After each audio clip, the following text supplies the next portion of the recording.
Hello, everybody. Welcome back to Faith Talk. We are so glad we can come into your homes each week and bring you encouragement. And listen, we're living in times that are ever changing, but it's just so exciting that we serve a God who changes not. And so we get to look at His Word again today, and we get to see the part that doesn't change, the part that keeps us stable, that keeps us sound. So today we're going to look at some things that the Lord put in my heart over a week ago, and I believe it's going to be a blessing to you. I'm sure you've heard the saying before that misery loves company. Well, I want you to know that it's not just misery that loves company, but also fear loves company.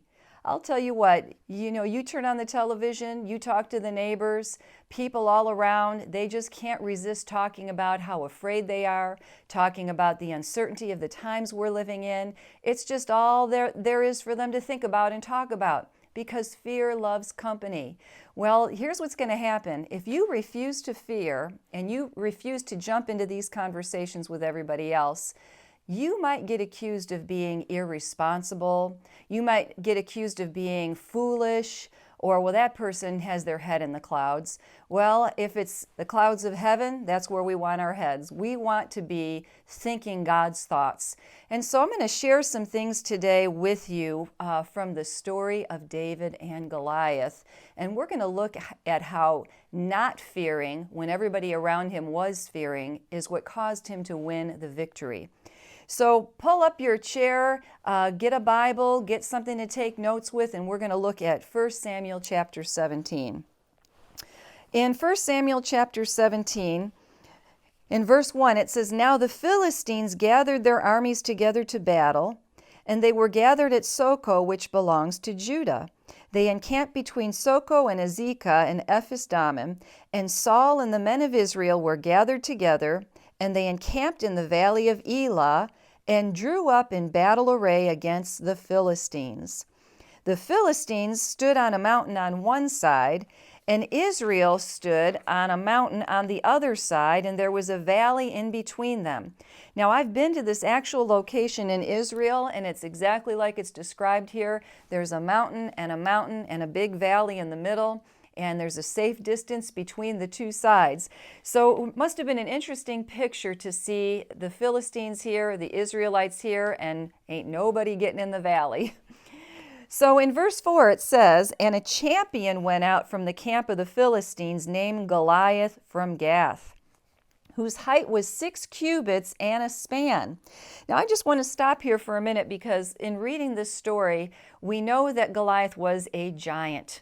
And I know in this modern day we live in that some people refuse to believe that giants ever existed, but we do have evidence that they did. We know they did because the Bible cannot lie. Now, according to this, because we don't measure in spans today, Goliath, based on most estimates, was about 9 feet 9 inches tall. Now, when I thought about that, I thought, well, I wonder how tall the tallest NBA player ever was. And so I looked that up, and the tallest NBA player ever was 7 feet 7 inches.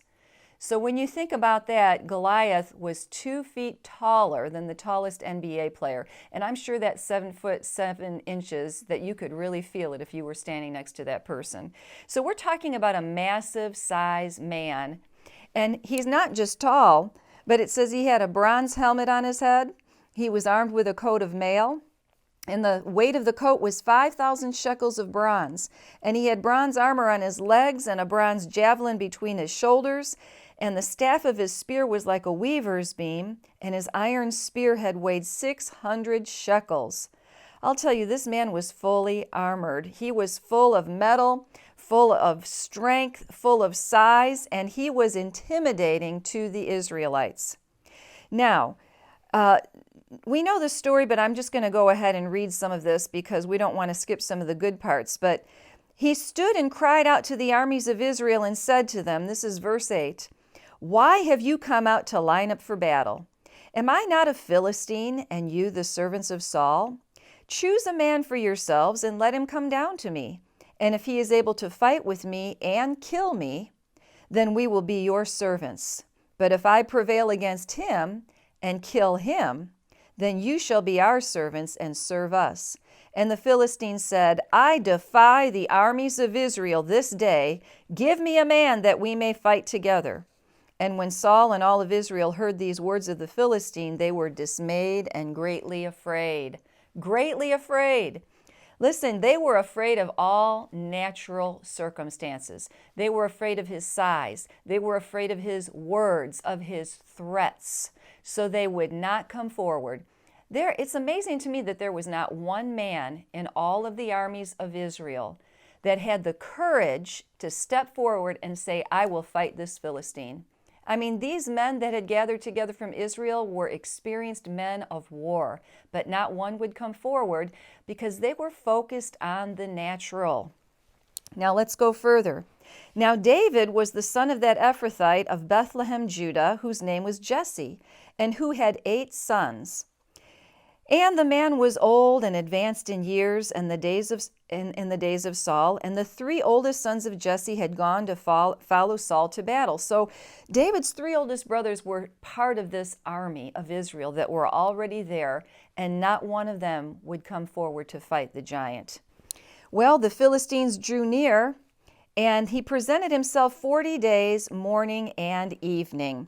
I'm amazed in a way that this giant wanted to continue to come every morning and every evening for 40 whole days, and yet not one man in Israel was willing to come forward. Now listen, this is a classic picture of fear, and there should not have been fear because Israel belonged to God. They had a covenant with God. You know, we've been talking over the last few weeks about the fact that we have a covenant with God. Psalm 91 belongs to those that have a covenant with God and dwell in the secret place. These men, they knew they had a covenant. They had seen the protection of God again and again and again, and yet they still chose to be dismayed and afraid, hiding and refusing to come forward. We're going to see next time how David came to the forefront and how he challenged this giant because he refused to fear. That's all for today. We invite you to join us again tomorrow. Be blessed, be safe, be strong in the Lord. We love you.